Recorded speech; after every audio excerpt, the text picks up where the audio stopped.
नाशिक महानगरपालिकेच्या निवडणुकीच्या रणसंग्रामात प्रभाग क्रमांक 10 हे सर्वच राजकीय पक्षांसाठी प्रतिष्ठेचं रणांगण ठरले असून खान्देश बहुल परिसर असल्याचं प्रचाराची धार आता थेट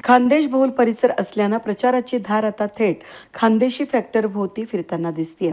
मतांची निर्णायक ताकद लक्षात घेत सर्वच पक्षांनी आपापले खानदेश पट्ट्यातील फायर ब्रँड नेते मैदानात उतरवलेत. याच पार्श्वभूमीवर शिवसेना शिंदेनेही प्रभाग क्रमांक 10 मध्ये आपली पूर्ण ताकद झोकून देत खानदेशचा बुलंद आवाज आणि फायर ब्रँड नेते राज्याचे पाणीपुरवठा मंत्री गुलाबराव पाटील यांना थेट प्रचाराच्या रणांगणात उतरवलंय. प्रभाग क्रमांक 10 मध्ये शिवसेनेच्या 4ही उमेदवारांना विजयी करा असं गुलाबराव पाटील यांनी आपल्या आक्रमक शैलीत आणि थेट संवाद साधून आवाहन केलं आहे.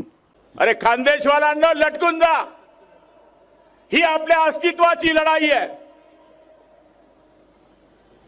नाशिक महानगरपालिकेची या ठिकाणी रणधुमाळी निवडणुकीची सुरू आहे आणि 10 क्रमांक प्रभागामध्ये या ठिकाणी शिवसेनेचे 4 शिलेदार या ठिकाणी उभे आहेत.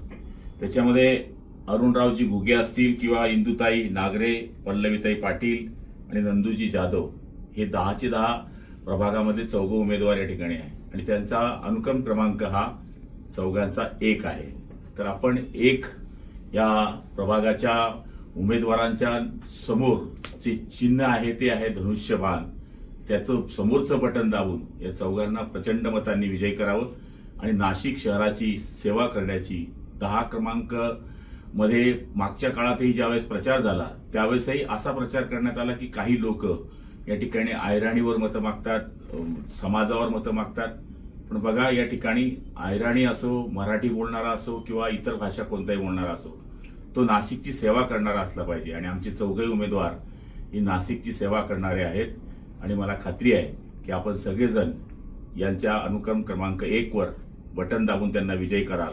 जय हिंद, जय महाराष्ट्र. खानदेशी मतदारांचा कौल कुणाच्या पारड्यात पडतो याकडे आता सर्वांचं लक्ष लागले असताना गुलाबराव पाटील यांच्या आवाहनामुळे प्रभाग क्रमांक 10 मध्ये शिवसेनेनं प्रचारात आक्रमक मुसंडी मारल्याचं चित्र स्पष्ट दिसू लागलंय.